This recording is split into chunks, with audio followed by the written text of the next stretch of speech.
तो यहाँ पे हमें एपिसोड 14 की स्टार्टिंग होती है और हमें दिखाया जाता है कि कैसे शॉकिंग चीज बाहर निकली है कि कैसे एक भिखारी जो कि दिखने में तो भिखारी नहीं, मतलब दिखने में तो भिखारी था बट एक्चुअली में नहीं था। पवेलियन लॉर्ड भी उसका काफी ज्यादा तमीज से और अच्छे से बात कर रहा होता है, जिससे हमें पता चलता है कि ये जो भी शख्स है जो कि गरीबी बनने का नाटक कर रहा है, ये बहुत ज्यादा अच्छा और पावरफुल इंसान है। हर किसी का भला चाहता है, बस हरकतें बड़ी अजीब कर रहा है कि कैसे एक भिखारी बन के इधर उधर घूम रहा है। कोई ना कोई बड़ा पावरफुल फिगर होने वाला है ये आगे स्टोरी में। वो बंदा कहता है कि सर आपने बताया नहीं कि आखिर ये इंसान है कौन जो दिखने में तो कमजोर और भिखारी जैसा लग रहा है, बट शायद मुझे यकीन है कि कोई ना कोई बड़ा शख्स है। कहते हैं हाँ तुमने ठीक कहा, ये यहाँ का जो सबसे पावरफुल क्लैन है ना, यानी बेगर क्लैन, उसका यहाँ पे तुम मास्टर भी समझ सकते हो और बहुत ज्यादा पावरफुल है, इसका पोस्ट बहुत ज्यादा हाई है। मतलब ये एक ऐसा शख्स है जो इतना ज्यादा इंपॉर्टेंट है जिसकी वजह से हमारे सॉन्ग पवेलियन को राइज करने का मौका मिला है सिर्फ और सिर्फ इस शख्स की वजह से। तो हमारा पवेलियन जिस जगह पे और जिस मुकाम पे खड़ा है ना, वो इस मुकाम पे नहीं होता, सिर्फ इसकी वजह से वो अभी तक इतना ज्यादा खड़ा हुआ टिका हुआ कि हमारा जो भिखारी या बैगर होता है वो वहां से जा रहा होता है और अपना वासी लेते हुए। पता है आज की खबर तो बहुत ज्यादा मस्त मिल गई यार, मेरा नेटवर्क तो बहुत ज्यादा तेज है। तो मुझे जहाँ तक पता चला है कि यहाँ पे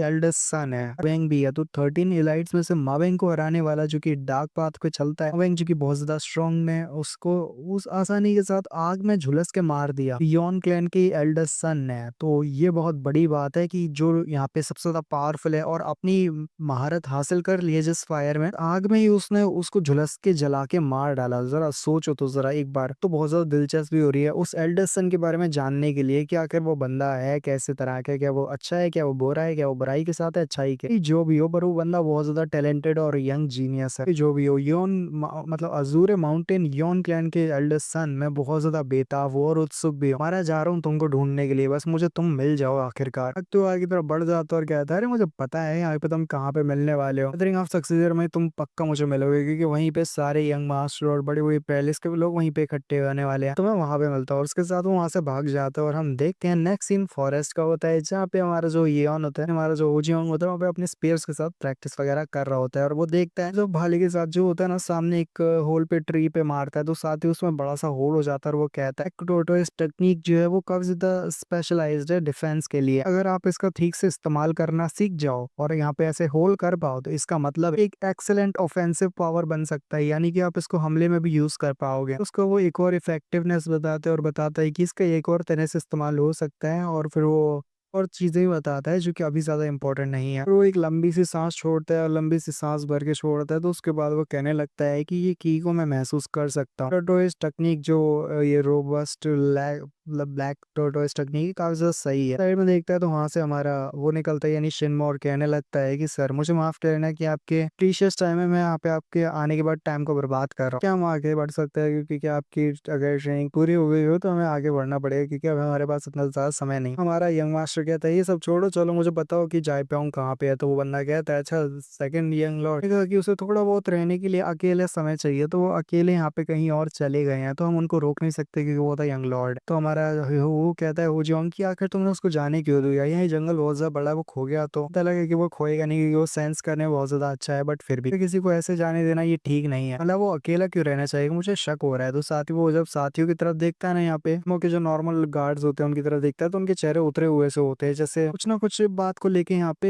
हैरान है और घबरा भी रहे हैं चीज को बताने से। तो यहाँ पे हमारा हीरो उनके चेहरे को देख के ही पढ़ लेता है। साथ ही यहाँ पे लड़की आती है और कहती है कि मुझे माफ करना कि मैं यहाँ पे फिर से तुम्हारे समय को बर्बाद कर रही हूँ। यहाँ पे हमारा हीरो कहता है वो तुम्हारा नाम तो आयोन करके है ना, आयोन, तुम दोबारा यहाँ पे क्या कर रही हो, जबकि मैंने तुम्हें बोला था कि अपने ब्रदर को लेके यहाँ से चले जाओ और दूर चले जाना। तुमसे ये भी कहा था कि तुम अपने जीगल हाउस में चले जाओ जब जिससे तुम शांति के साथ वहाँ पे जी पाओगी, बट यहाँ पे ऐसे रहना तुम्हारा ठीक नहीं होगा क्योंकि वो अभी भी माँ के लोग तुम्हें छोड़ेंगे नहीं। तो लड़की आती है उसके हाथ को पकड़ती है और कहती है कि मैं तुमसे कुछ बात करना चाहती हूँ, इसीलिए मैं तुम्हारे साथ मिलने के लिए आई हूँ। उसके साथ वो लड़की जो होती है ना उसे लेके दूसरी तरफ चली जाती है, जबकि हमारा हीरो को साथ वाले मतलब तो ब्रदर को दिखाते हैं यार उसके यंगर ब्रदर को, और वो जो होता है ना उसके ऊपर बैठा हुआ होता है और साथ ही यहाँ पे सोच रहा होता है आखिर ये हुआ क्या। पलों में जब यहाँ पे हमारा जो हीरो था यानी मेरा जो एल्डर ब्रदर था वो इनको पीट रहा था, तो मुझे यहाँ पे एक अलग ही ब्रदर दिखाई, जाने की जो मेरा ब्रदर ना हो बट फिर भी दिखने में ब्रदर है, बट नेचर ब्रदर जैसा नहीं है जो पुराने ब्रदर का था। ऐसा लगा जैसे पूरा डिफरेंट पर्सन बन चुका है मेरा ब्रदर। तो सब वही बात याद आती है कि हमारा हीरो बिना किसी एक्सप्रेशन को दिखाए मबेंग को जलते हुए देख रहा होता है। मबेंग की चिल्लाने की आवाज आ रही होती है और फिर से वो चीजों को देख के और सोच के घबरा रहा होता है और कहता है वाकई में ब्रदर अब बहुत ज्यादा पावरफुल बन चुका है, मुझे नहीं पता कि मैं भी इसको हरा पाऊं या नहीं। मुझे ब्रदर के बारे में ये चीज पता थी या फिर नहीं, या मैं ब्रदर को जानता नहीं था पहले से, या ब्रदर पहले से ही ऐसा था भी हो, पर अब पता चला है कि ब्रदर ने अपने ट्रू नेचर को दिखाना शुरू किया। ब्रदर अपने ट्रू नेचर को दिखा रहे हैं। साथ ही यहाँ पे हमारा जो वो होता है ना हीरो जो होता है हुजियोंग चलते हुए जा रहा होता है, लड़की अभी भी उसके पीछे होती है आयोन। वो कह रही होती है कि तुम कहाँ जा रहे हो, मुझे आंसर तो करो, मैं तुम्हें जाने नहीं दूंगी, तुम्हें मेरे साथ चलना होगा। तो हमारा जो हुजियोंग को जाते हुए देख तो हमारा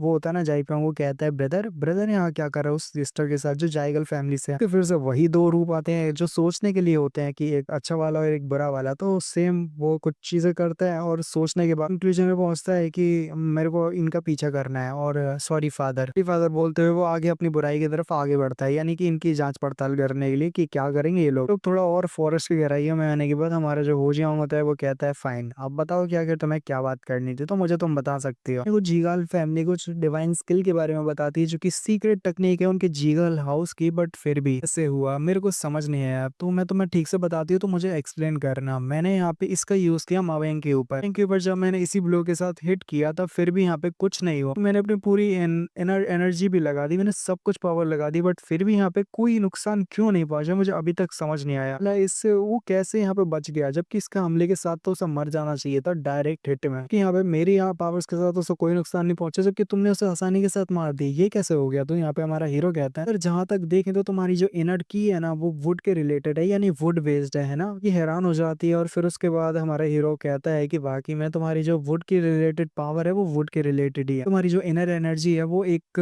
बिर्च वुड है, सेंट को महसूस कर सकता हूँ, जो सेंट होती है ना बिर्च वुड की सेंट, वो मैं तुम्हारी इनर एनर्जी से महसूस कर सकता हूँ। एक मतलब है कि तुम्हारी एनर्जी वुड के रिलेटेड है, इसका मतलब तुम्हें वैसे समझ जाना चाहिए, अगर एक नॉर्मल सा बच्चा भी होता तो भी शायद समझ ही जाता। हमारी जो पावर है वो वुड के रिलेटेड है और जबकि माबेंग की पावर है वो एक थंडर और फायर के रिलेटेड है। तुम खुद ही सोचो जो माबेंग है जिसकी पावर यहाँ पे फायर और थंडर के रिलेटेड है, जब वो यहाँ पे वुड के साथ टकराएगा तो क्या होगा। सिंपल सी बात है कि वुड पूरी तरह से डिस्ट्रॉय हो जाएगा, वो जो लकड़ी का हिस्सा है वो टूट जाएगा, फट जाएगा, कट जाएगा। वो कभी भी फायर और लाइटनिंग को कभी भी यहाँ पे हरा नहीं पाएगा। तो ये सिंपल सा नॉलेज है जो यहाँ पे एक नेचर की तरह का होता है। फायर और थंडर दोनों ही चीज ऐसी है जो अपने आगे आने वाली चीजों को जला देती है, जो भी उनके रास्ते के सामने आएगा तो वो उस चीज को जला के खाक कर देंगे। तुम्हें क्या लगता है लड़की कि तुम यहाँ पे आसानी के साथ यहाँ पे मॉबेंग को हरा दोगे जो कि यहाँ पे नई चीजों का इस्तेमाल करते हैं, यानी फायर और लाइटनिंग का। ये वुड रिलेटेड एनर्जी उसके सामने बिल्कुल भी काबिल नहीं है कि यहाँ पे वो उसे हरा पाए। तुम्हारी की भी बिल्कुल भी इनकम्पेटेबल नहीं है, तो इस वजह से समझने की कोशिश करो। लड़की भी यहाँ पे इस सारी बात पे गौर करती है और कहती है वाकई में ये तो अच्छी बात है कि मैं जान पाई कि आखिर मेरी गलती कहाँ थी, इस लड़के से मुझे जानने को मिला। तो गलती यहाँ पे एनर्जीज के दौरान हुई, यानी कि जो मेरी एनर्जी है वो अलग है और मविंग की एनर्जी अलग है, जो मुझे यहाँ पे उसने बताया नहीं, हो जियोंग ने बताया। इतना मतलब नॉर्मल सा डिफरेंस है जो कि मैं पहचान भी नहीं पाई। जरा देखो मेरी आंखों के सामने ही क्या हो गया। इसी बात को भी मैं यहाँ पे गौर नहीं कर पाई और यहाँ पे मविंग से हार गई। उस समय पे मुझे याद आता और पता चलता कि यहाँ पे काम कैसे करती है एनर्जीज, तो मैं शायद उसको हराने का कोई चांस ढूंढ पाती उस समय पे। यहाँ पे हमारे हीरो जाने लगते और कहते हैं